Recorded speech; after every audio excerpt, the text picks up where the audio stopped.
All right. Advisor, Rochester General. Should, I might have to come up and let people in. Other than that, You should be walking. There is a lot of only an hour. You want to see me? Where should I stand? well, it keeps moving. Yeah. So, The Emily's, I don't about 100. Maybe when wait, I'm, wait, wait, oh, now it sees. How many? So probably when I was speaking, it'll track to me. So if I stand, Bill. if I stand here, good. Isn't it wild that we have that technology? That we have little robots that can find us in the room now? That's fine. We're living in the future. This little robot can follow the sound of my voice. Yeah, it's got me, yeah. Oh, why? Yeah. Let's do a check. I'll just sit here for a minute. People will start logging in. Check one, check one. I could have danced all night. How are the levels? Good, good, good. Show tune karaoke will be after the whole of the day. Yes. Yeah, I'm expecting chorus line, cats, a little phantom. Someone has music of the night in this room, all better. All right, we'll start in about 10 minutes, just give or take.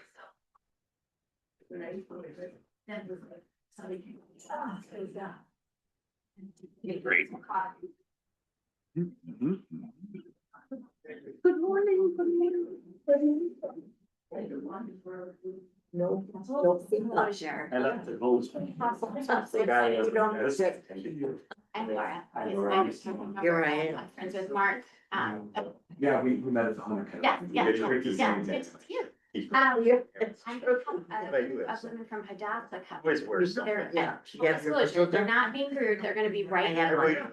but they wanted to hear your presentation. And My you husband gave me that. over there, so they're gonna prepare here so they can. My husband gave me But I this. just didn't want you to think, why? No, it won't be weird at all. No, and we'll, and we're from 9:30 to 10:30, right? When I was right. If you're 45, it's okay. Right. It'll be as long as it needs to be, but no longer than that. Took a long time, slow. We'll be very nice and gentle, and then we'll hit a grub. There you If go. they come to 11. Oh, it won't. No, I don't have 90 minutes in me. No, no, the program was originally 45 minutes, so it might be a little short. We'll see. Last time I did this was at Nazareth High School. They do a global citizens conference, global citizenship, where they bring in high schoolers and they teach them from an interfaith perspective. So they bring in all sorts of figures and educators, and myself and Rabbi were just there about a month ago teaching workshops. So, but now I'm bringing it here. But we'll talk in 5 minutes. We're not starting yet. Do you work with Nazareth College or? I'm the chaplain, the Protestant chaplain at UR and RIT. But I'll tell you that in a few minutes. When I give you my sheet. The first of many sheets. So you don't like it? Oh, yeah, do I have?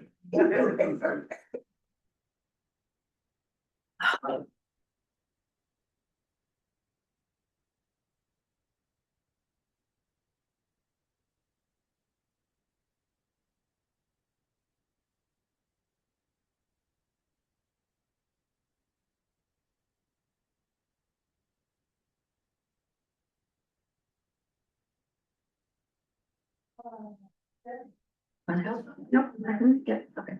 Thank you. Well, it's really a spring top, but I wanted to wear it, so I put another shirt under it. I do that all the Hey, Lord.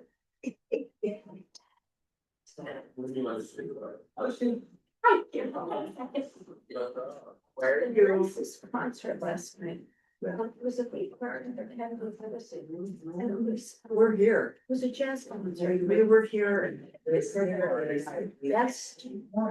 Same. I ever heard. Was very. It was like different. It was Larry Lester. Paper is, I don't know. Don't worry about it. Forget that, it's. Right. And did she go? Just had Did she go to? Yeah. No. It's gonna be like 2 weeks. Nobody else. I think she may never. No, she Yeah, missed she it. does it. It was just. Yeah. It was nice. Right, right. So- I'm sure we'll get that. There's a lot of laundry. The Rochester. Yeah, it was very nice. The young girl. This is maybe the third one. Usually, this is like Until the younger we be. and they do a 45 minutes. And that break, And then another 45 story. minutes. Yeah, for us, that's right. You're like 9 o'clock in the Morning, Lori. So, but this time we stayed, so we're on East Avenue. Yeah. We go. Andrews on East Avenue. Good morning. Yeah, yeah. Oh, yeah. Very nice. Good morning, Adam. Good morning. So are we going to walk that? And was it? It was. Did you guys hear? We had 6 people come from Asbury. Oh, they were going to the Florida study. No, it doesn't. And then. It's only right. Oh, good, good. It was later side. Yeah. It was. Morning, So I feel like this is our recent music. You know, tonight, yes. Remember thing. Right. So. I was here to play. How did you see it? Yeah, I did. Hello. I was searching for the ticket last night. Except there's no ticket. Oh, it was wonderful. Well, she's friends, the minister's friends with Rabbi Zolman. So it was, Well, we go to Thanksgiving. It was just- We were. Was the, Asbury, yeah. a lot. And then there's the Chai committees, tomorrow night. We're trying to come up with a list. Survivors, that's my job. Yes, during the year. And have another entire year. For Seeing your grandson lately. We're then. Usually he'll come Friday night, Right. but he doesn't come on weekends. He says he likes to sleep. I do too, but it never happens. So now people don't put them, they say, this is. They thought that none of them no matter what. I don't usually call it, I'm very sure I'm. Checking on you. Yep. That's good. Yeah. I do that too. Yeah.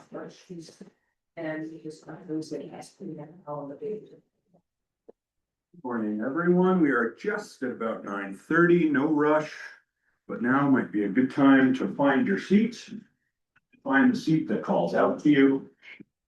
I'm assuming this is not one of those congregations where seats have people's names Oh, on no. them. That's a church thing. Somebody will say, that's my seat. Yes. I can't believe that person at church took my seat. And it's like, no, this is Christ's church. We say to one another. That's always struck me as an odd behavior, owning a seat in a congregation. We don't have time for such things. Yeah. Oh, It's free and not. artist? Breathe. Good morning.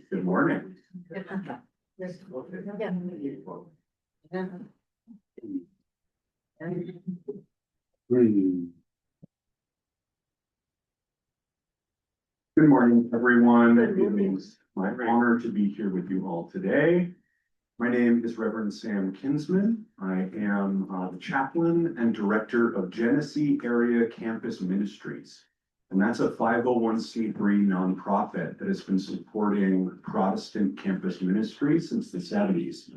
I believe I'm the 6th settled chaplain and director. I've been in my role for almost 4 years now. And I'll tell you more about my story as we go. It's kind of the point of what we're doing here today. Before I get into it, if I could say a word of blessing, will you pray with me? Spirit of God, energy beyond knowing, the peace outside of us, the peace inside of ourselves, the love of being in community. Thank you for the gift of this moment. Thank you for this synagogue. Thank you for who these incredible folks are and what they stand for and what they believe and how they lead with love. As we begin this workshop, this chance to be together, We pray for the safe travels of Rabbi Orr and Felisa, and we cannot wait to celebrate them when they get back.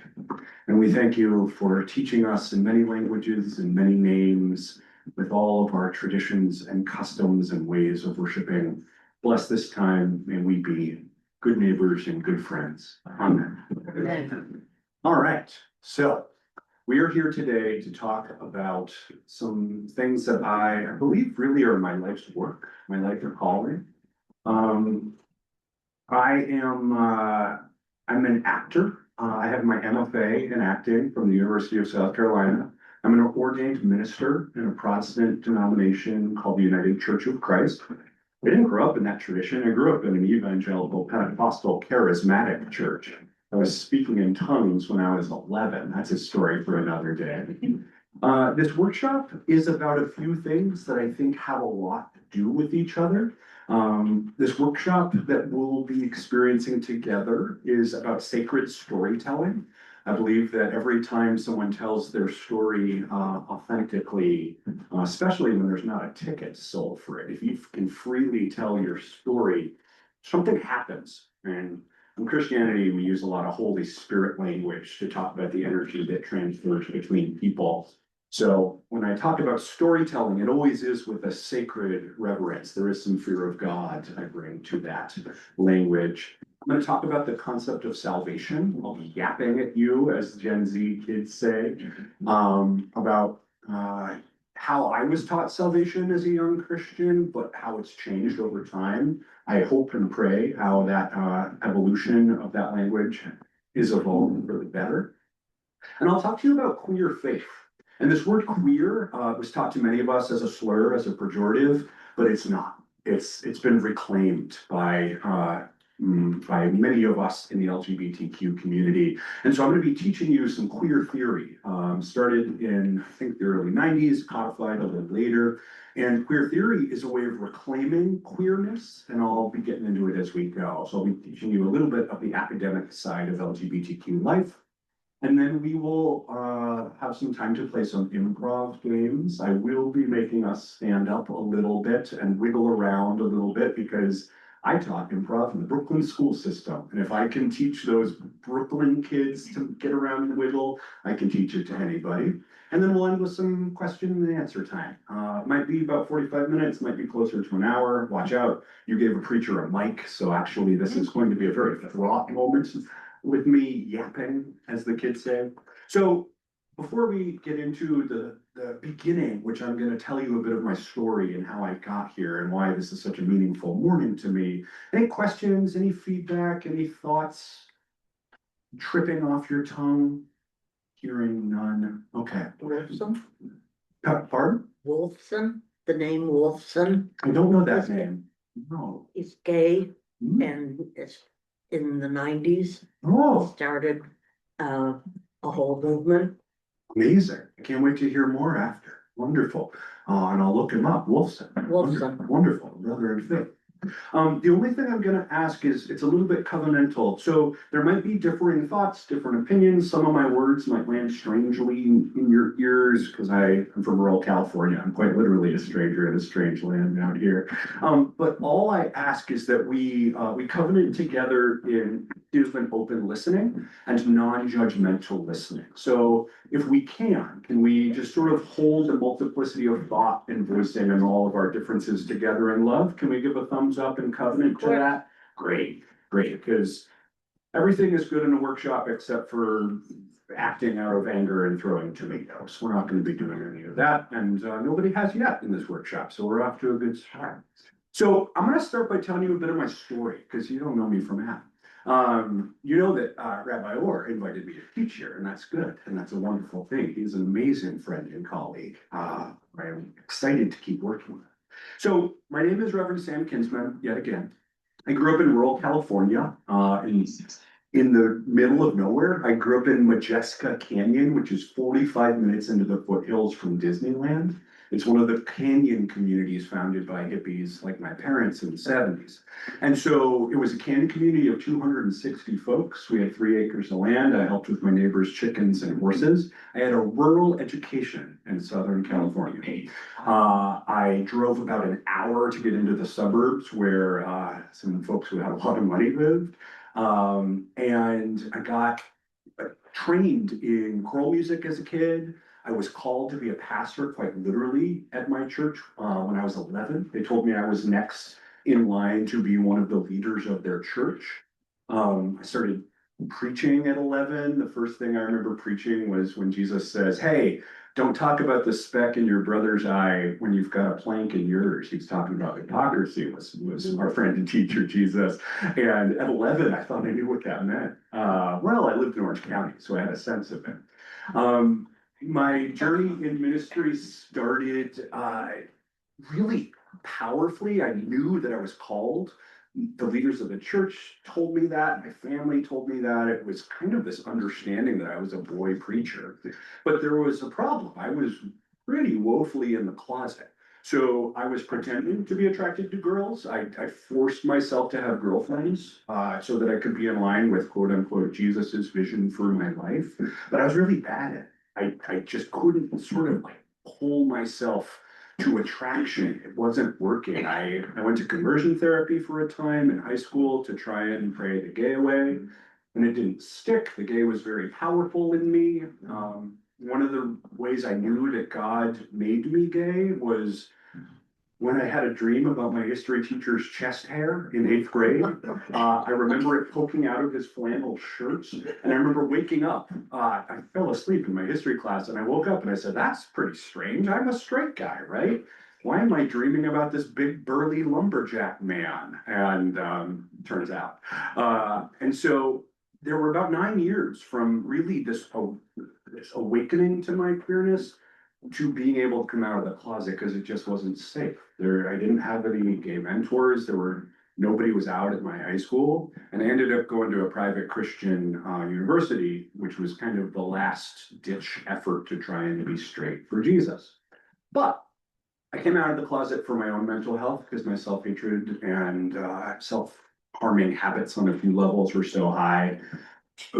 And my faith fragmented. I was not a Christian at that point. I left the evangelical faith behind. I felt really duped by God. I felt like I would never work in the church again. I felt really abandoned, isolated, angry, and bitter. But like many queer folks do, I ran to the arms of the theater. So I switched my major from youth ministry, which was my first declared major, to theater. It was a production of Beauty and the Beast that did it. I got to play the Beast, which was a life-changing moment for me because I was an aspiring Josh Groban at the time. So I got a bachelor's and then a master's in acting. That brought me to South Carolina. I drove myself to South Carolina. I had my own little exilic experience to get an MFA in theater. And theater saved me. It taught me how to love my body. It taught me how to be in my body. It taught me a different way of knowing who God made me to be entirely out of the church. And so I did 13 plays in 2 years. That was a life-changing experience. I did my first professional gig in the Outer Banks in North Carolina. That brought me to an internship in Brooklyn. And that concluded my MFA. I started working odd jobs, but I was still looking for something. I was still trying to figure out who I was. I knew I wasn't a Christian at that time because of how I had felt duped. So I was looking for a spiritual home while I was trotting the boards as an actor in Manhattan. And I found a synagogue called Congregation Bet Simchat Torah. So I went to CBST, and Rabbi Sharon Kleinbaum was the first rabbi to welcome me back into a faith community. And it was this moment of, oh, there are people who are so beautiful and strange, and there's a synagogue that welcomed me in. and I was going to convert. I was pursuing conversion because I loved CBST so much. And Rabbi Marissa James, who was leading the conversion classes, stopped me after the second one and said, I can't convert you in good conscience. You're not Jewish. You're something else. And I was a little offended. I was like, wait, hold on. I love the synagogue. You all saved my life. And she said, no, there's another community for you out there. We love you, and you can always come and celebrate Shabbat with us, but I cannot convert you because you're not Jewish. And it was prophetic wisdom from Rabbi Marissa, who's now a friend and colleague, incredible writer, incredible teacher. And so I was kind of lost again, thinking like, oh, well, nobody wants me. And then my atheist playwright friend, Ben, who just gave a really lovely speech at my wedding, Ben said, well, you got to go to Judson Memorial Church in West Village. It's a UCC church that does artsy, theatery stuff, very queer. It was a stop on the Underground Railroad, and they're your people. And I'll spare you the long version of this, but he was very right, my atheist friend, who also spoke prophecy. And I ended up becoming a member at Judson. They ended up ordaining me in 2019. And that's the denomination I represent. They're a dually affiliated American Baptist and UCC church. I'm ordained UCC. This is just the short version of the beginning of how I got here, and I'll tell you the longer version when we have time. But I think you get the sense that I've been discerning the whole way through. And I've been just paying attention to what I sense to be the voice of God. You know, as a charismatic Pentecostal, I kind of feel God in my belly. I listen to what other people say. I try and make sure I'm not going to cause offense. And then I kind of go for it. And so the process of being called back into my childhood faith and then getting ordained and then getting called to chaplaincy, you know, my life's mission, my original declared major was youth ministry, is to work with people from a Christian perspective in an interfaith setting. It's all drag, it's all theater, it's all interfaith.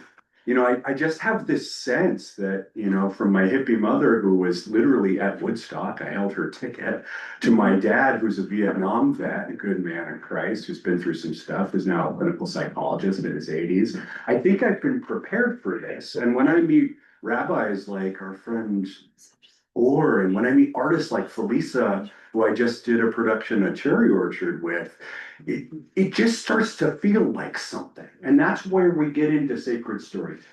If we can bring our full authentic selves, and if we can meet each other in these peaceful, peaceable ways as we call and pray for peace, more and more and more for our world in need, it starts to make sense. And so that's the short version, the beginning. I didn't tell you the part about how I got here. I'll tell you over a coffee, over many, many bagels.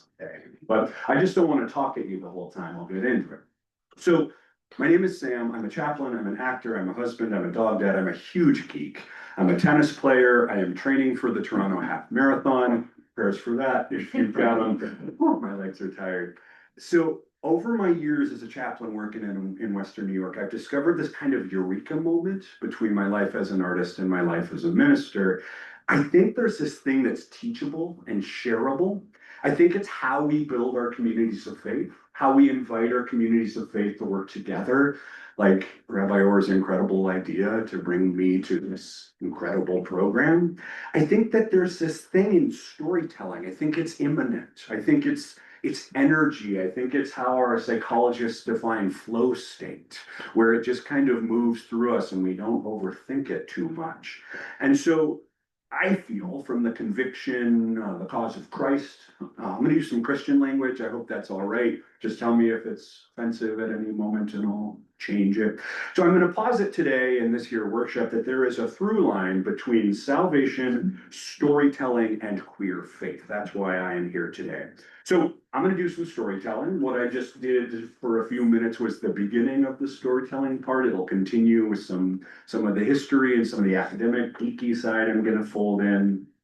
I'm going to propose some big ponderings around salvation. I hope this will resonate with Judaica and the Abrahamic wisdom of what Judaism offers, because having been a hospice chaplain at the Jewish Theological Seminary for a year and worked with with Rabbi Ben and Rabbi Noam and worked with Rabbi Michal Springer. A lot of my ministry is informed by Judaism. I am an ordained Christian minister, but I would have converted if Rabbi Marissa had let me. God bless the path and the process. So I actually think Christianity has a lot to learn about salvation theology from Judaism, and I hope that feels resonant as we go. And then we'll talk about queer faith, and maybe you'll teach me some things as we go. So, any questions before we jump in? Yes. Can you define salvation? Yes, I will more deeply as we go. There's a whole section on it, but I want to define salvation as the imminence of expressing ourselves right here and now. The actual experience of being beloved and being cared for in spite of it all, in spite of the world's pain, in spite of the corruption that could exist outside these walls. Salvation is actually here. It does actually exist, and it's way more somatic and feelingsy than we're taught. I know I'm using some kind of nebulous hippie language, and I apologize, but does that feel resonant in any way? I'm not sure. Tell me and we'll talk after, because salvation is just this, in Christian language, it has to do with heaven or the Right. afterlife or whatever. But I actually think a more useful and more helpful definition might be something about our lives here and now. So when I say I'm preaching the gospel, salvation is here, it's actually a reflection of how beautiful this world is. And so maybe if we're gonna, the kids say TLDR, too long, didn't read. It's one of the best Gen Z things, because the TLDR version is the truncated version of something complex. The TLDR version of salvation is, I actually think it exists in this room, and I actually think we're experiencing it right now. So even more nebulous than it was the first time. Apologies. I'm a stoner who's the son of a hippie. Please forgive me. So we're going to start with storytelling, and then we'll get into salvation, I promise. Any other questions before we begin? I want to leave space, and I want to keep breathing, as you reminded us earlier. Okay, hearing none, let's move forward. Storytelling first. Storytelling, if we're going to trust both the Abrahamic traditions that we are a part of, to speak for Christianity, Judaism, and our friends, our Islamic neighbors, storytelling is always about human connection. I'm also going to draw in a lot of Greek theater in here, because in my bachelor's and in my master's, I studied a lot about the religious expression of Greek theater. And I actually think the Abrahamic Trinity shares that. I don't think we say it out loud, but I do think we in the Abrahamic Trinity believe in sacred storytelling. So when I say storytelling, it could be sung. As a singer, as somebody who loves cantors from many traditions, as someone who believes on my good days I might have a little cantorial calling. Sung expression and sung storytelling might be some of the most kind of intrinsic human, because it goes beyond spoken word when we hear good sung oral music. It might be expressed in movement. So my MFA resonates with a lot of Japanese theater, the works of Tadashi Suzuki, the Suzuki actor training method. Give me an hour and a few beers and I'll tell you about what Suzuki training did for my body. I grew up with so much embodied shame as a queer person, but I actually did a lot of work in my MFA working in slow tempo, moving my body at a quarter speed. And so movement-based storytelling is one of my favorite, because if I move my hand like this, there's all sorts of subtext and implication there, but I'm not saying anything. I'm just moving my hand. So song storytelling, the movement, it can be theater, it can be homiletic, it can be a good drosh on a Friday night that you've been waiting for all week. Storytelling has a lot to do with ritual. And I know, because I'm at a synagogue, that ritual has a lot to do with why we're here on earth. I don't need to teach that to y'all. I'm going to bring in an important quote here. So interfaith scholar Marianne Moyayer's work is interfaith ritual work between Judaism and Christianity. She's an incredible scholar if you don't know her work. Here's a quote from her. The body plays a central role in establishing beliefs. Surpassing the mere expression of consent, here's the cool part, ritual has the power to inscribe beliefs onto the body. So if I refer to sacred storytelling as a way of expressing ritual.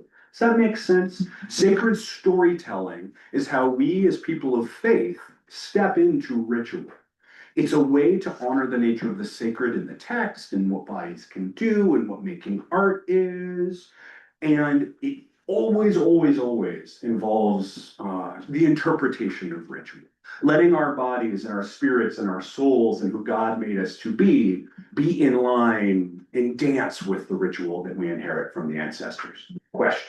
Does this feel resonant on any level? Mhm. Do we feel that ritual and sacred storytelling kind of starts to hum a little bit? Okay. So question for the room. What's one of your favorite stories? What's a story that defines you? What's a story that changed you in some intrinsic or dramatic way? What's it could be the song you can't stop humming. It could be the movie that you watched 18 times in a row. What's a story that defines you? Yes. Forrest Gump. Forrest Gump, let's go. Run, Forrest, run. Why Forrest Gump? Well, Forrest Gump and Jumanji were my two favorite all-time movies, yes. Let's go. The fear I felt watching Jumanji as a child. Watch it was like Let's over and go. over and over again. I don't know, the Forrest Gump, like watching him change as a kid Yep, to an adult. And yeah, how many stories he's had where like one story came, where he got his legs. And then the next story where he played football, Yeah. and then the next story where he was in the military, and then he became like a runner. It's just like the idea that your life doesn't end at one point. Yeah, It beautiful. renews again. And it's a very Buddhist way of looking at life. Mhm. So Beautiful, I feel like that changed my life. beautiful. What's your name? Carly. Carly. Okay, Carly just preached wisdom and we could stop here. So Carly's theological reflection on Forrest Gump and the alignment with Buddhism, because Forrest's relationship to dukkha, the Buddhist concept of suffering and how he moves past it in that non-grasping way. I studied Zen Buddhism at Union Theology for a year. That's actually, Too. pardon? Jenny. is Yes. Like, come, go. Yeah. And the death and rebirth cycle that Buddhism teaches us, because it could be literal death, of course, but it could also be ego death, death to oneself in terms of who we are called to be. There's a whole kind of thing that we could do here. Thank you for that, because Forrest Gump ripples with wisdom and teachability and what I like to call somethingness, that kind of experience where like there's something to this movie, but I don't know what it is. Good. Yeah, Forrest Gump is a sacred text for a lot of us, isn't it? Good, good. All right, what else we got? Yes. When I was about 10 years old, I was in services and like we said, man is but little lower than the angels. Ooh. And I said, oh my gosh, I have to go home and tell my mother because I was not well liked by my mother. Wow. But I said, Mom, I'm a little lower than the angels. You're a little lower than the angels. We're all good. She said, okay. She was nonchalant. Will you remind me of your name? My name Yes. is Rochelle, but most people call me Shelley. Thank you, Shelley. So Shelley, that resonance, man is but little lower than the angels. I want to get the parsing of what you said, right? So in Christianity, that's imago Dei theology. So it's the godness that exists in us. And for many of us, that counteracts original sin theology and brings us into what many of us call original blessing theology. We're not cursed. We're not broken. We're not made wrong. There's actually so much resonance in that. And you felt it. And it sounds as if it continues to define you. Yes. And you just retaught it to us. So here we are into some sacred storytelling because you held it then, you still hold it now, and it resonates in my heart and in my spirit. And if I had heard that as a kid, maybe I wouldn't have been stuck in the closet as long as I was. So thank you for that, because the wisdom we hear as children can either be spoken out or the fact that you spoke it to your mother leads me to believe the sort of woman you are and how you've led your life. You speak with boldness, I can tell. And so So Just a hint. yeah, you're right. Somebody must, right? Thank you for that, Shelley. Yeah, what else? Favorite stories? As good as it gets. Okay, let's go. Why this movie? I love it. Nicholson, The right? transformation, Yeah. from a very selfish, mean person. Yeah, And he learns to love and care about people, including a gay man. yes, that's And, right. it's just a beautiful story. And then he finally finds love with the woman at the end. Yeah. Very beautiful. Because if we can work on ourselves, if we can make space, Christianity and Judaism really practice atonement in similar ways. On our good days, we do.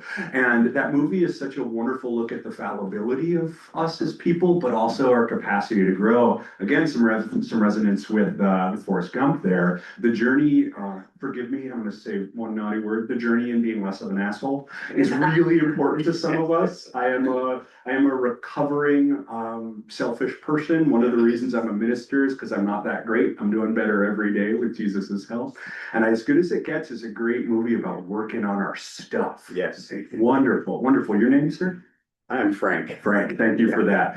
Isn't it wild that movies speak to us this much? I just saw Project Hail Mary yesterday, and holy cow, I sobbed through it. I texted my dad, who I needed to catch up with. It's one of those movies that broke through. I don't know if I'll ever stop crying. Okay, so it seems as we can agree in this room that stories can be sacred. And I'm not a big monolithic one truth guy. I prefer the multiplicity of truth. I prefer God as a conversation. I prefer the wisdom of Sophia as she appears in our sacred text, kind of helping us along. And so it seems as if this concept of sacred storytelling is resonating in the room. And so I want to propose it just as one of the fundamental things that we can consider and that we can perhaps bring to people who might need it. Because for all of the things that exist in the world right now, for the pain that we are feeling in our communities, in our faith traditions, in ourselves, in our neighbors, I think all of these moments of connectivity can be an antidote to cynicism. With my dad as a psychologist, I don't believe necessarily in a literal heaven. I don't know. I don't know where my sister Sarah is. I just know that she's somewhere where her pain has not followed her. And so all of this is speculative, of course. And if we can offer up sacred storytelling as an antidote to the cynicism that leads to corruption and the cruelty that is so easily proffered or sold to people, maybe we can do one of those magical Western New York things and start a small revival. Who knows what's possible if we work together on things like this. That's sacred storytelling in a nutshell. There's more to say, of course, but we don't want to keep ourselves too long. There's more to do. I'm going to spend a few minutes talking at you about salvation. And so this is going to be a little bit of Christianity 101. I assume you all have some of the framework, but I kind of want to spend some time teaching what Christianity is not. So there is a cult that looks like Christianity going on right now. Christian nationalism has nothing to do with the faith that my father fought for in Vietnam. It has nothing to do with what his brothers in arms died for. Christian nationalism has nothing to do with why my mom was dancing at Woodstock and what she fought for as a woman of faith. And I'm going to bring a little heat. Christ had some righteous anger in him sometimes. He flipped tables because of financial corruption in the temple. And so I'm going to bring a little of the anger as a minister inheriting the Christian church. I'm 38. And there's going to be a lot of really important decisions to make around the American church. So as I talk, I might get a little sort of Pentecostal intense, bear with me. But salvation in Christian theology has never been about damnation. It has never been about sending people to hell. The teachings of Jesus bear no reference at all to literal damnation. It was actually just constructed for the sake of money and power and tradition and patriarchy and white supremacy and all of these isms we are working as people of faith to get over and to get past. And the teachings of Christ have nothing to do with the rapture or we're familiar with the concept and the construct of rapture thinking. So the rapture didn't exist until the 1870s, and it wasn't really popularized until the Left Behind books in the early aughts. And so there's this aberration, there's this kind of like metastasize with a strange cancer version of Christianity is making a lot of money right now. And it's damning people to hell. That's not what Jesus did. And it's waiting for rapture, which Jesus said nothing about. Jesus said, love thy neighbor, love God, study the law.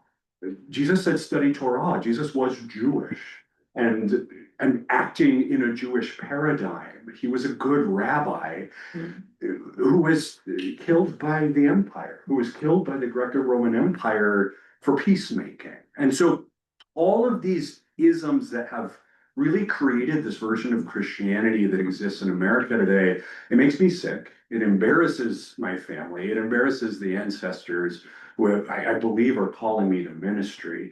And so Christians are struggling with this part right now. It's very strange. It's very messy. It's very hard to think of neighborliness. And us in Protestant ministry right now are really working hard on praying for accountability without othering and without falling prey to violence and cruelty in ourselves. So as I'm feeling this anger that you may sense about what people have done to Christ's church, I don't want to act out of violence and I don't want to treat people cruelly. That's not what I'm called to, because the concept of salvation has nothing to do with damnation. It's actually, it has to do with reminding people how beloved they are.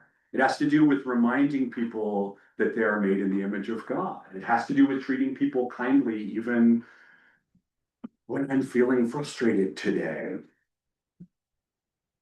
And anybody who damns people to hell and says that's what Jesus is talking about, they're not only missing the plot, they're not only misunderstanding the history of Christian expression, which is always about liberating and always about moving out of exile into something. I think our faiths have that in common.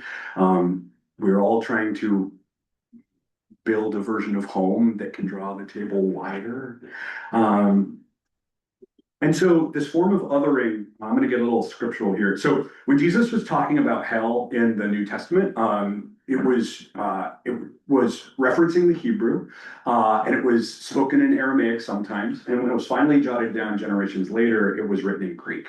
And so I'm going to paraphrase some of the linguistic scholars and the Christian academic side of it. So of course, we know in the Hebrew Bible that reference to hell more so refers to Sheol, sort of the kind of like the changing of self, the speculative changing of self that might happen. So according to my rabbinic scholar colleagues who I talked to in preparation of this workshop, we just don't know. We know that something might change, that there might be some sort of betterment of self, but it's best if we just shrug and live each day as we can. So according to the rabbinic scholars I've talked to, when Jesus was talking, he was referring to the kind of not knowing of Sheol in the sort of Judaic afterlife. He was actually, if we're going to look at some of the gospel texts, Jesus was talking about a region, the Valley of Gehenna. And so when Jesus was talking about hell in some of the New Testament texts, he was talking about a region where they did child sacrifices, where they did wanton, cruel things to innocent people. Ooh, very resonant with some of the things going on right now, where people are unrepentant about cruelty done to innocents. So when Jesus said, don't go to hell, don't send people to hell, don't do that, he was actually talking about a place where cruel things were done to innocent people. I actually think that's one of the most important contextual factors we could ever consider in Christian dialogue. It also had to do with the sort of Greek concept of Hades and sort of Greek myths about sort of yearning towards something. So I think of the musical Hades Town, if you know it. There's actually a really wonderful resonant sacred text in our mix. So what it's not, again, is this exclusivistic, I've got mine, you need to get yours, control of heaven. And to speak for the evangelical church I grew up in, that was actually the point. The point of being a Christian when I was coming up was knowing with the utmost certainty that I was going to heaven, and then making sure people said the right things so that they too could go to the magical, very narrow, very exclusive heaven. So as I'm praying in Christian tradition for Christian nationalism to fall like Ozymandias, you know that Shelley poem, right? That one there. Thank you. You know that one? Good. I think about Ozymandias every day. Thank you, Shelley. But Jesus was actually saying the empire's gonna fall. People will be liberated. Freedom is possible. It has nothing to do with knowing. It has everything to do with unknowing.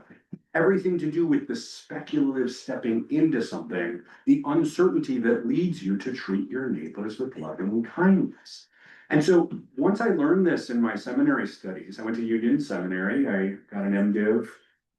It's an interfaith seminary in the Columbia system. I studied Quran from a wonderful Quranic scholar. I studied Hebrew Bible and worked with rabbis doing hospice and had so much interfaith experience. My deconstruction through learning the Bible, through getting ordained, really locked in this understanding that when we talk about salvation, it can't be knowing we're going to heaven. And that's why I love working with synagogues, because y'all aren't, from according to my rabbinic neighbors and according to the Jewish folks in my life, y'all just aren't addicted to the certainty of knowing where you're going the same way some of us Christians can be. And so as someone who has been liberated from the certainty of knowing I'm going to heaven, when we talk about salvation, I actually think we've talked about what it might be. It might be inner peace. You know, I don't know a lot as I'm thinking about getting to my 40s. I'll be 40 in about a year and some change. But I do have more peace than I used to because I'm less certain. I'm less wound up tight. I get nervous sometimes. I do get stage fright every time I go in front of people. But that's different than losing my peace. This concept of salvation might actually be mutual aid. It might be community resourcing. And marrying my husband Julian, who runs Pincho Wine Bar in Canandaigua. If you like a Spanish red, stop by. There's the little duke. I'm married to a piano player who made an ice cream sandwich company, who's from Williamson, New York, who I met in Manhattan. Let's talk about sacred storytelling. My husband is a Williamson boy who ran an ice cream sandwich company in Manhattan and then brought me back up here to be closer to family. That's how God works. Western New York is one of the hubs of mutual aid in the world, if you ask me. I have found no place across my travels where community resourcing and interfaith work and social work and good eco-conscious healthcare and sustainability and loving our Canadian neighbors and taking care of Minnesota, all of that, so much of it started here. So much of it thrives here.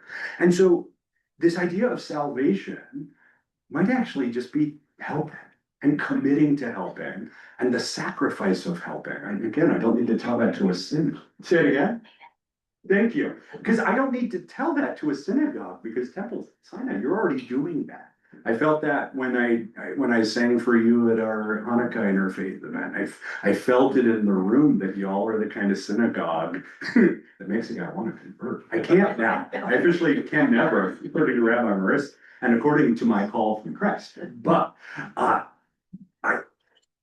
it could be about that. And I'm going to use some Christian language here. Through a Christian lens, salvation is the hope of surviving. It is the hope of getting to tomorrow.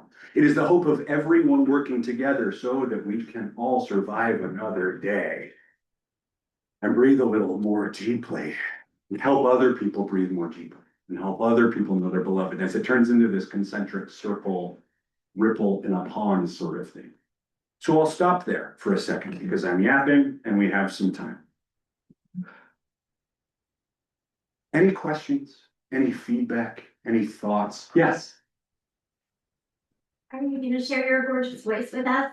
As you were testing the technology, you were singing this morning, but I don't think everyone got to hear you. It's really interesting. This was left in my liturgy folder, This is You'll Never Walk Alone from Carousel, which I just sang at an Oh, yeah. interfaith vigil at RIT. So to close this out, it would be an honor to sing the benediction. So I'm gonna ask a question because this is gonna turn into a choose your own adventure. We're gonna talk about the academic side of queer faith. We are gonna get to the curriculum. I am a curriculum wonk. I was taught well by my head teachers in my MFA. We are gonna talk about queer faith. We are gonna do a little improv game movement, and then we're gonna tie it all together.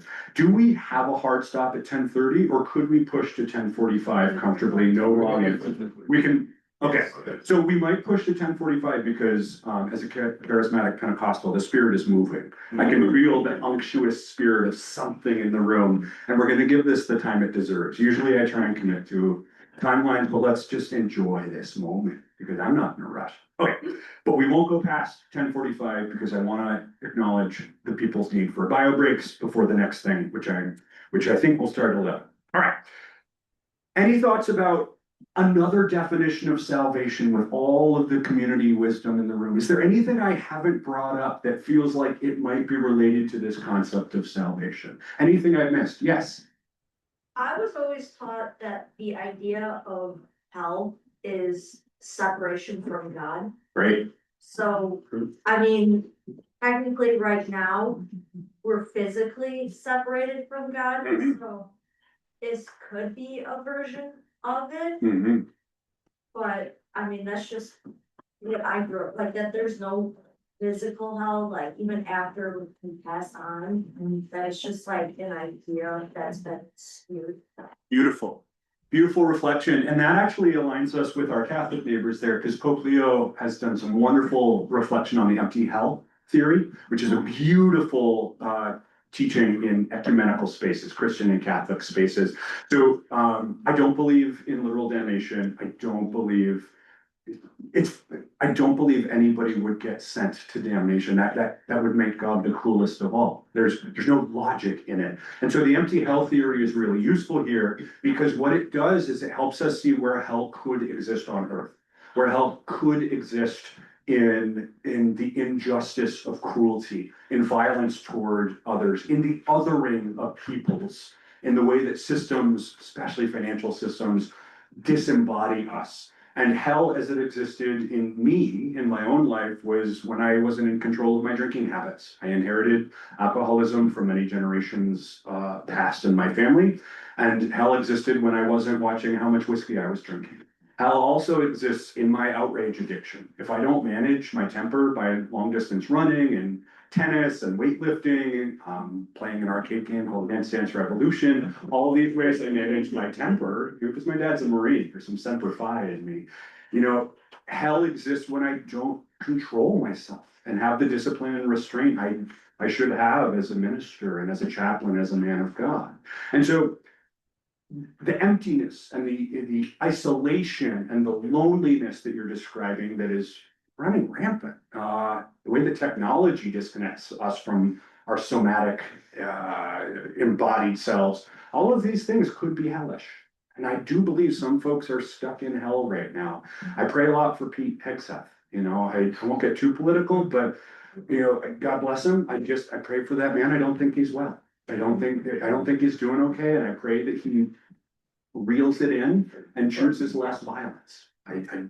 He's not acting like a Christian. I can say that much from the authority of the collar I wear. And so the hell and how hell could be is actually really important to reflect on, but it's not our business to damn anybody to. Some of this is God's business. Yes. The reason I asked you about salvation Mhm. is that for me, salvation has been a very negative term Mhm. as a Jew. Yes. And I grew up, we called it a bagels and lox Jew. Mm. No academic background, no going to Hebrew school. Mm. We had bagels and lox on Sunday morning. Mm. When I got to college, I started studying religion. Mm. And one of my dorm notes told me that I was damned to hell. And as a Jew would always denied salvation unless I accepted Christ. And to me, that's the basis of so much of the anti-Semitism we have today. I apologize for the faith abuse that you sustained. I denounce and rebuke those words in the name of our friend, Rabbi Jesus. Salvation is far more exciting and complex than that. And as someone who was also damned to hell as a gay man, Oh, we'll go together. we'll be in the same handbasket garden. We'll have the best locks and the best show tunes. And so the way in which salvation has been wielded as a cudgel to so Yes. many of us is ours to overcome together. And this is where the solidarity of what this expression of interfaith salvation could be. Again, it's all speculative. This is a working theory. I don't think that person can lay claim to that word. I don't think they have the authority, because anything expressed in that violence, no matter how nice and precious, and I'll pray for you, that violence is. I lived in South Carolina. I know what bless your heart means. Like, they can't do that to us. And Christian nationalism is not the expression of Jesus's teachings. It's an aberration of the faith. And so God bless. Jesus says, pray for your enemies, and I will not do so cynically or ironically. My tongue is not in my cheek. I want to be as authentic as I can be. I want to be a pacifist as best I can. And I'm sorry for what you have survived, and I apologize on behalf of that person's bad faith theology. There was a Christian minister who was a professor who saved me. Oh, Saved me. okay. Because he was my entire freshman year Wow. professor in religion. Amen. And when I told him that I didn't want to be Jewish anymore, I didn't even know what that meant to be Jewish, that I needed to learn more about Christianity. He said, no. You need to learn what it is to be who you are. You need to learn Judaism. That's exactly what Rabbi Marissa said to me. And I've never stopped taking classes. Let's go. We didn't have to change Right. who God made us to be our most authentic, sparkly, radiant selves. Yep. What a blessing. And here we are. This is too much, y'all. Because prophetic wisdom transcends. If you ask me, we know it when we feel it. And if we can then test it and have all these little working studies, we're using the scientific method here, bit by bit with things like this. This is so interesting. You were the first person to resonate with my story at CBST that profoundly. Oh, how interesting. Do you remember that minister's name? Robert Berkey, Robert Berkey, in what tradition? Protestant. Oh, let's go. Okay. It's an honor. It's an honor to be in that tradition. How cool. Okay. We'll ponder salvation and we'll get back to it the next time we speak. I'm going to talk to you about queer faith. We got time. Good. Queer faith is really interesting. And I hated this language because of the shame that I inherited. And I've grown to love it through study and through prayer and through a certain kind of liberation. There are a lot of kinds of liberation. Going to a pride parade is a certain kind of liberation. And if you haven't yet, I invite you to go. They feel amazing. So we academic, queer, geeky scholars, we define queer a few ways. There's actually a multiplicity of thought and a discourse around the language that is non-competitive, it's non-hierarchical, it's more like a conversation or a dance than it is anything else. So first of all, it's never a slur. We do not use the word queer as a pejorative. We never use it to diminish or to mean or to damn anybody. That's outdated and we're past that. It's sometimes used as an umbrella term for LGBTQ people. So when I say I'm queer, it refers to my pronouns, he, they, which means I'm a big, strong dude who likes to wear dresses sometimes. I'm wearing a really cute skirt for drag chapel tonight, and I wanted to get ready for drag chapel at U of R's Interfaith Worship Center tonight by buying a new dress at the Goodwill. And so my he, they-ness, because I grew up wearing my sister's skirts and running around in the backyard until it got spanked out of me for a time, but then I came back to it. The word queer is the best definition of kind of who God made me to be. It's like, I want to go to the gym and build a lot of muscles so I can look better in the dresses that I buy. It's hard to explain until it's not. It's hard to explain until I'm like, oh, I did this when I was 3, and now I do it as an adult, and my students are gender non-conforming and express themselves in a lot of ways. So I know it's not just me. And, you know, it's the word queer is just this really useful kind of linguistic tying together for members of the LGBTQ community. Because I'm a gay man, I'm a cisgender gay man, I'm not trans, I'm just a dude. But I do like to dress femme sometimes because I grew up in the Orange County punk and ska scene and saw a lot of dudes wearing dresses at the punk concerts. It's also because priests in the Protestant Catholic tradition have always been dressing femme, so there is no difference between a robe and a dress. Come on, like let's just be honest about this. It's flowy, it's nice how your legs breathe. Like let's just actually get honest about some of this. So the word queer actually invites this really incredible and profound solidarity. And it's been happening for generations. I'm not making any of this up. It's the academic side of queer theory, which I studied a lot in seminary. I don't like that word. Why not? I just feel that it places a stigma. Hmm. And I would say you're different, but I don't like that word. I'm sorry for the pain around it. And as I and many are going to use it, as a member of the community, it doesn't hold that stigma because I can't. Well, you can use it, you're a member of the community, Hmm. but I'm an outsider, and I feel as an outsider, I cannot use it. Hmm. It's just like, I should not say as an outsider, Indian, That's I should say indigenous. beautiful. That's beautiful boundary setting. And I can really honor the ways in which you are holding space and holding solidarity, but not pushing too far into the community. Yeah, thanks for bringing the honesty and the authenticity there. Because there is a difference between comfort with language inside a community and outside. Thank you for reminding us of that. Yeah, anything to share there? I just wanted to share too, just so you know a little bit more of who you're speaking with and getting to know that our community has been part of Pride for years and years. And at one point we were the only temple in Pride. Let's go. And I think because we were such a prominent and seen group there, now we're not, thankfully, the only temple there.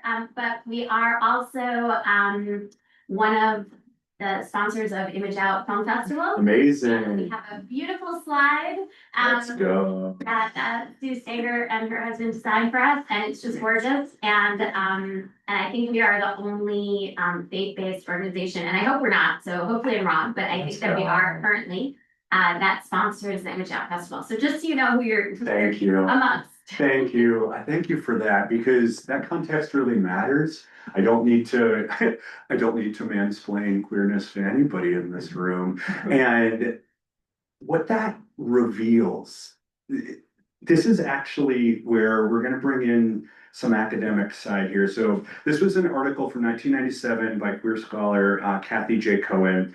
She called it Punks, Bulldaggers, and Welfare Queens, the Radical Potential of Queer Politics. Again, it's all potential. She used this definition back in 1997. According to Kathy and a lot of us, queerness has nothing to do with sexuality, rather one's identity to challenge normative powers. So when I say normative powers, I don't just mean like inherited tradition. It's not quite that simple or reductive. To me, it has to do with oppressive and violent systems of power as we encounter them. Let's say our white supremacy, let's say our phobias, let's say misogyny, patriarchy, the things that keep people down. So this third definition of queerness is really reflected in what you just reminded us of in the history of Temple Sinai. The queerness between the LGBTQ community in Western New York, who have always lived and thrived here, and the temple, that is actually, if you ask me, a God-honoring expression of queerness. It's in the solidarity. It's in the choosing to call one another neighbors instead of othering each other in violent and discriminatory ways. And so Kathy wrote this article to really bring some conscious and focused thought on this concept of queerness. And she updated it in 2017. So 20 years later, she added some more language based on how her work evolved. The 2017 update states, this adoption of queer as a personal, politicized, like Temple Sinai knows, politicized identity is radical in the sense that those who embrace the identity of queer also often articulate an anti-capitalist, feminist, and non-normative politics. So how to align oneself with the other. So I think this actually resonates with what you were reflecting on, that queerness actually includes allyship. It includes solidarity. It includes peacemaking during wartime. So queer, as it articulates anti-capitalism, feminist, and non-normative politics, always commits with fighting with and struggling with those who are most marginal in our communities and larger society. So this is why interfaith matters. This is why storytelling feels deep in our guts, why we see something in movies, no matter what our inherited religious tradition is, and our expression of faith. So this definition of queer actually brings to mind solidarity. Queerness is the expression of solidarity, even when it's really easy and really profitable to other. Queerness and othering are diametrically opposed, if you ask this humble minister on a Sunday morning. And so I think what it does is it aligns us with the exilic narratives that we inherit around finding home and making home for others and a home for ourselves and the people who are seeking to build a home. It aligns us with liberation. I am in the lineage of Christian liberation theology. So this is the war-resistant work of Gustavo Gutierrez, who was a liberation theologian from Spain who came to America. He taught Dr. James Cone, who founded Black liberation theology. Dr. Cone was my professor at Union. I was his last systematic theology class, and he read my work. And I did not burst into flames. It was a life-defining moment to not be deemed a heretic by the man who wrote Black liberation theology, which moved liberation theology into the American sector. I'll tell you more of that over a coffee. It was an amazing thing to learn from him. So TLDR, Gen Z has some good language. Queer faith could mean expressing ourselves, which could lead to communal salvation. Do you see the argument here? So if we align ourselves with the ancient wisdom resonating through our traditions, through all of the sacred stories we tell that are always about taking care of neighbors and never about othering, then perhaps we could establish more queer expressions of faith, because interfaith work is by definition queer. It's non-normative. It's a multiplicity of expression. It's many languages. If you ask me, it's very Pentecostal. I love the Christian day of Pentecost. I'll tell you about it when we're getting closer to the season. And that could lead to the feeling of communal salvation right here and now. Yes, question. Me, it's an aha experience to listen to how you speak about both salvation and queer theory and queer faith as a kind of an existential sense of being right now, right here in this place. But I'm also curious how you apply it, how you understand, especially queer theory as applied to your faith tradition in terms of ritual and sacred texts. Yes. That's a whole other ballgame in my mind, because I think, at least from a Jewish perspective, I read so many Jewish scholars trying to apply queer theory Yes. to our text. Yes. And usually it ends up just being either trying to prove that there is a multiplicity of genders in our sacred text, or there isn't gender in our sacred text. So I'm just wondering how you understand that application, not necessarily existential it means, but how we embrace our own faiths. Great. So you're bringing in the really wonderful interrogative point. How do we apply this to our sacred texts and our inherited traditions? So queer liberation theology has existed in Christianity in a few ways. So let's bring in the work of John Boswell from the early 90s, who uncovered some ancient ritual that cracked some things open. Let's bring in the work of Patrick Chang, queer theologian. Let's bring in Manuel Lightsey here a little bit. Let's there's so much to tie in. It's a simple question on its face, and I'll have to control myself as I get the One example. One example will be every homophobic application of Hebrew Bible and New Testament has nothing to do with LGBTQ people. It has everything to do with forcible violence and othering and disembodiment of personhood. So there is nothing anti-LGBTQ in the Bible. There is, the scholarship holds up so powerfully in the Sodom and Gomorrah narrative, in the Levitical teachings, in the Jesus stuff, in the epistles, in the back half of the New Testament. There is nothing homophobic or queerphobic in the Bible. There is only bad faith interpretation. And I have talked to biblical scholarships on the evangelical side. I studied this extensively in my MDiv, and I've studied it every day since. The only phobia is bad faith interpretation and fear. And so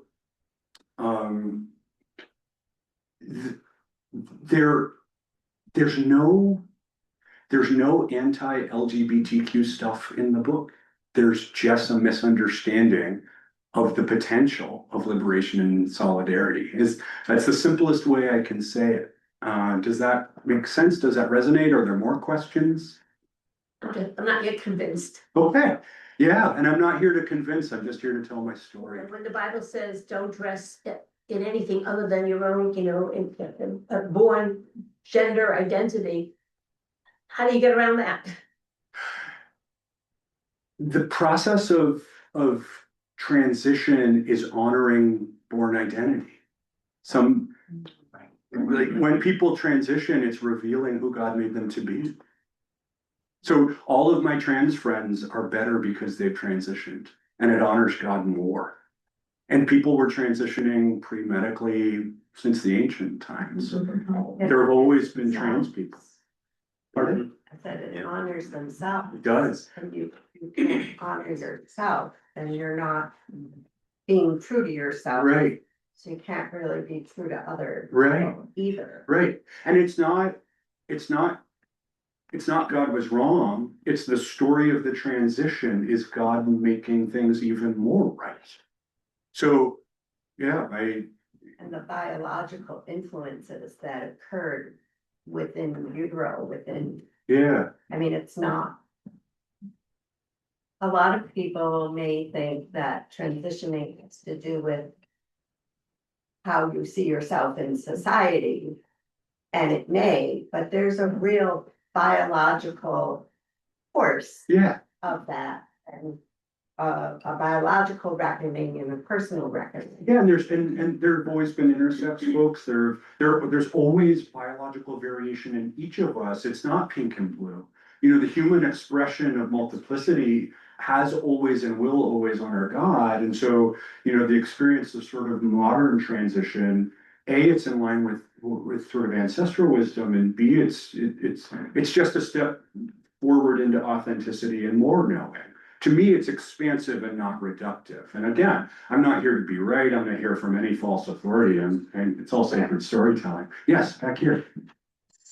So what you're saying is that God goes wrong when a person who is trans, God goes wrong. No, what I want to say That's where I'm. yeah, I So, can help. So when someone transitions, when someone says this needs to happen so I can live, every trans person I have ever known was gonna kill themselves or die without their transition experience. It was death. And so when someone says this is how I'm going to honor God by living more as myself, it's not God being wrong, it's a step in the journey. that's like in a way, that's in my interpretation is saying that Sure. God was wrong and put me in that body. Sure. God is wrong. Sure, and I, if we're gonna talk about where authority might live, let's talk to some of our trans friends of faith and hear their version of it, and not claim that sort of we know best about the faith and religiosity around transitioning. This is where, you know, I have trans colleagues across every single faith sector. So let's place the centering of authority in the trans folks who we learn from in this, and not assume that we necessarily know better. Because the decentering and the not knowing is a huge part of this, right? Any other wisdom to share in the room? I wanted to expand it a little bit beyond just trans folks because I don't know how you identify, but with your pronouns, he, they, you may not identify as being trans, but you wear clothing that is considered to be another gender. That's right. The other gender. Yeah, gender non-conforming. Right, thank you. And I think that that is important as well, because we are the people who define clothing, right? Clothing is social, clothing is not, it's a piece of fabric, right? So for us to say that someone is wearing something of another gender, we're the ones who decided what that piece of fabric meant and what it means Yeah. in the community and in society. And if you look at if we look at history, if we look at other cultures, if we look at other things, that clothing is defined differently in different places. So looking at it, not just focusing on if you're wearing a dress, you're trans. If you're wearing a dress, you're wearing a dress. You're wearing clothing that you feel comfortable in. And being able to remove the gender from clothing definitely helps. Because if you think about it, no one says the same thing about a woman wearing pants. Unless you're looking at very niche societies, that does happen. They But did for a long time. they did for a long time, and again, it does still exist in some cultures, but it's much less, and that gender has more been removed from clothing, and the dress and the skirt are the things that are still those strong. Yeah, and you're bringing in the sociological lens of it, it's all cultural contract, and you're also reminding us what Mother RuPaul says, we're all born naked and the rest is drag. So, thank you for the shared wisdom and thank you for holding space around this, because again, we're not here to be right. The more we share our stories, the more we commit to the process of unknowing and making space and active listening, we might have a more peaceful and just world. And if you really disagree with me, we will have an amazing conversation someday. I don't care if I'm right. I could not be more happy to be wrong and to be living as myself. It is a gift from God. Let's keep going. So I think that all of this has to do with the radical queer expression of what interfaith could be and what arts and humanities and the STEM kind of geeky psychology side of this, all of this could be helpful. And I hope it has been helpful for you. We're gonna bring it all together and then I'm gonna sing for you. We're gonna skip the improv games because we talked too long and we'll have time for those another day. So I want to thank you for the time, and I want to thank you for the boldness and the authenticity that each of you have brought to this, because this interfaith work, this work of bringing ourselves to it, this can create a kind of new patchwork quilt. I know quilting is one of the best exports of Western New York, thanks to my husband Julian's grandma. She was a quilter. We've got one of those quilts on our guest bed.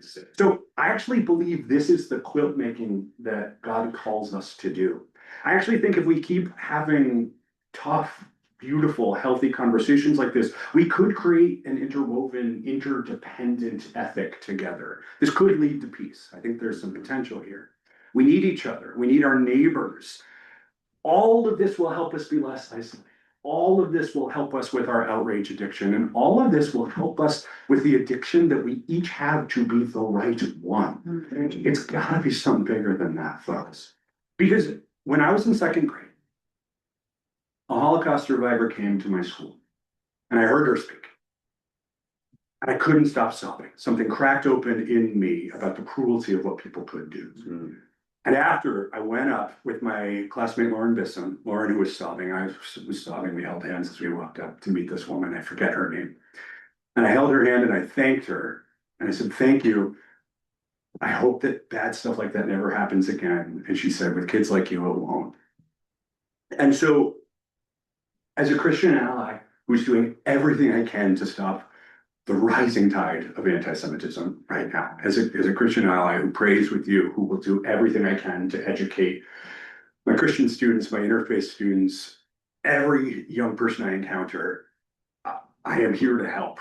There are horrors about it. It is a time, we are in wartime, beloved. And so I hope that I can be a small part of the sacred story of the synagogue. I hope that I can keep coming back with my dumb little workshops and my show tunes. It would be an honor. I am so moved by what Rabbi Orr is bringing to our interfaith community. I cannot wait to do more plays with Felisa. She's an amazing actor. I want to write with her. She's good. And so I want to thank you for all of this, for making space for the ways in which you've pushed, for the ways in which I can tell we're all pushing for truth, for some form of truth. So to tie it all together, sacred storytelling in religious and artistic history, it has always been queer. and may it keep being queer, in the good way, not in the bad way. Queer faith could lead us to a form of imminent salvation. And this understanding of salvation, I hope, feels sacred and resonant and important to many of us. And it's always been this way. The ancient stories tell it this way, and I think our ancestors are crying out through us. Okay.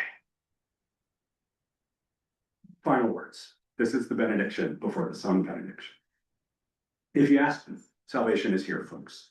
Thank God that we have days like today where we can work together and choose peace. May peace be possible. The stories that you tell in your work and with your families and in the synagogue, the stories that you tell and the way that you show loving kindness can keep changing lives bit by bit. There is potential here. So, beloved, protect your soul, take care of your heart, love your neighbor, and then we can leave the rest to God. We can leave some mystery around all that big stuff that we don't know, that we can't control. Go out and tell your story. Amen. Amen.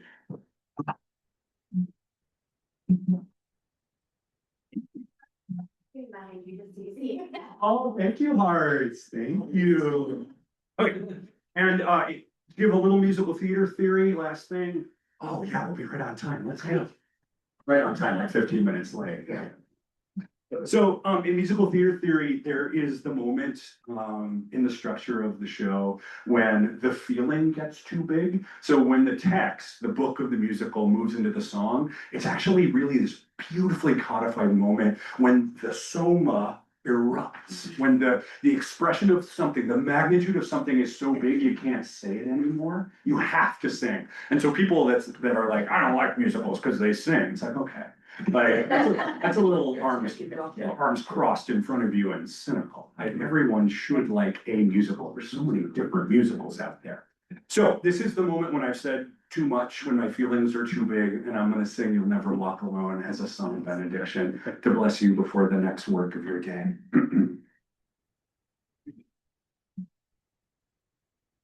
When you walk through a storm, hold your head up high and don't be afraid of the dark.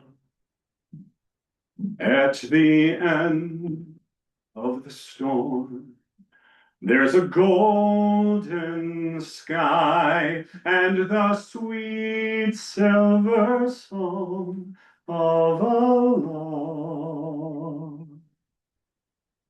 Walk on through the wind, walk on through the rain, though your dreams be tossed and blown.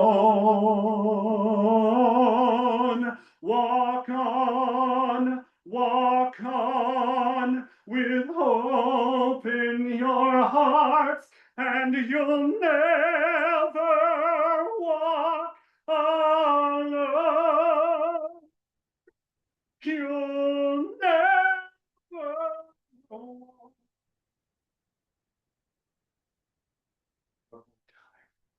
When you walk through a storm, hold your head up high and don't be afraid of the dark.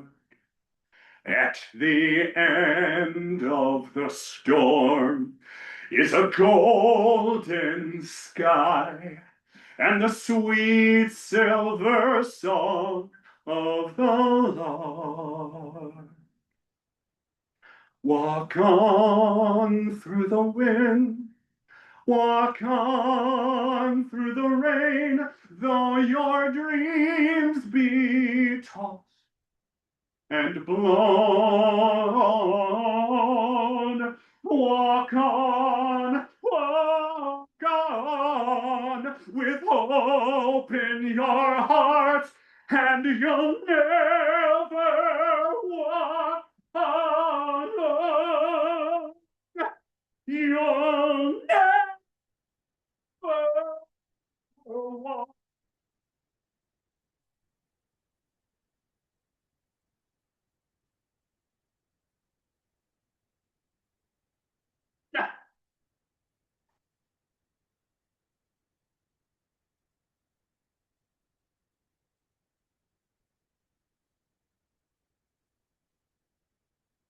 Blessings until we meet again.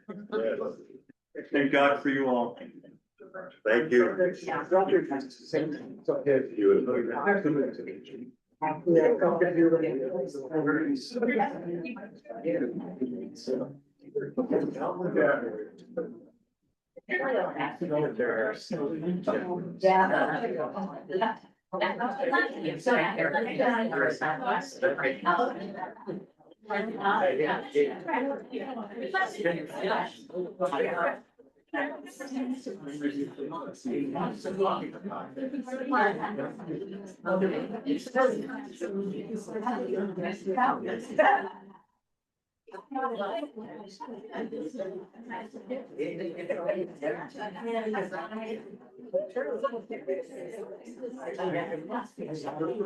But I can write down my answers. I was just sitting asked for.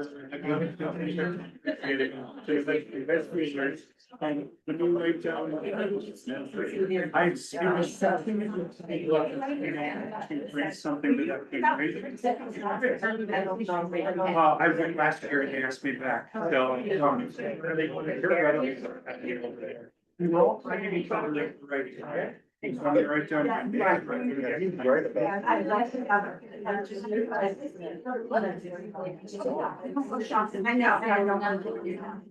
You're telling me, my father lived in there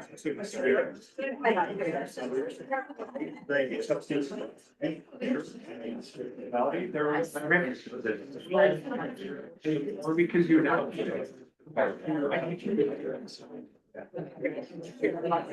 It's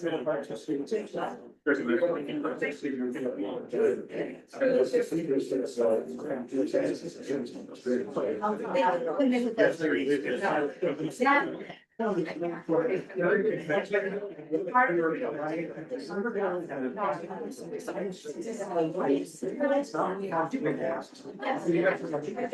be a patient,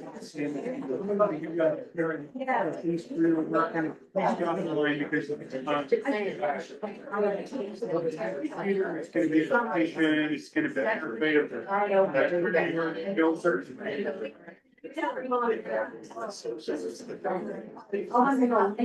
And it's changed so. We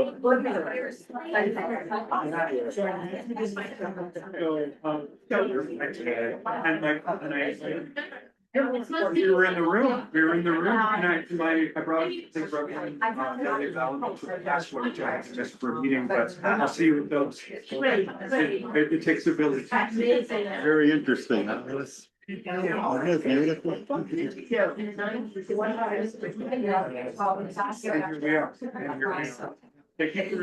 think to build it, just ask. I know the history of this region, I know what's possible here, and it's an. That's all we can do. Blessings. Yeah. Thank you. My wife has to go. I was terrified. I'm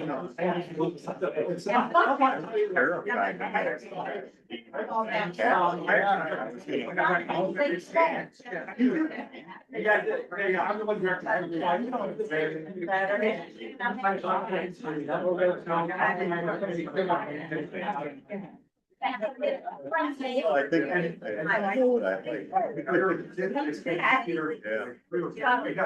Oh, yeah. Yeah, right.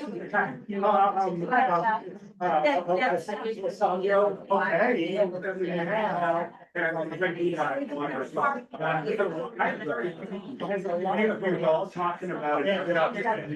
Guys are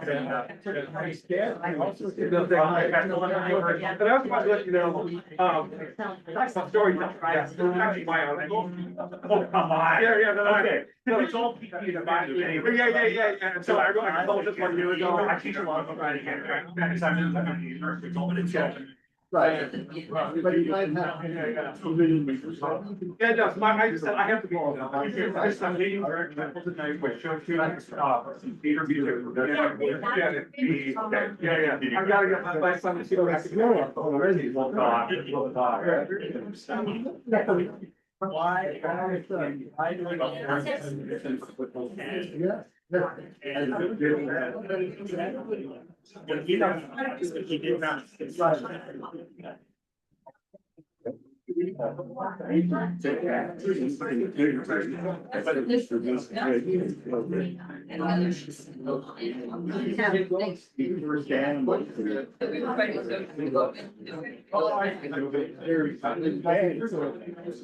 You're out. When I was being separated, my wife had like a. Yeah. I used to, and my parents always like. Really? That's great. And then, once you read your book, nobody. It's 5 o'clock tonight. It's the best year, it's the first time we've ever done it, and there will be. So it's all Rocky Horror, it's all like, so. Don't worry, it's gonna, it's a new bar, we're an interview, you're gonna be here thing, and I just went to. Thursday. You know, right? We'll see. So, you know, I get to know. And and I'm looking at all of the area is a lot of my students are there too. And so, I will, and I'll let you know, and we'll just. I was so, I was so. Thank you for that. And yes, Yeah, that was the same usual for them.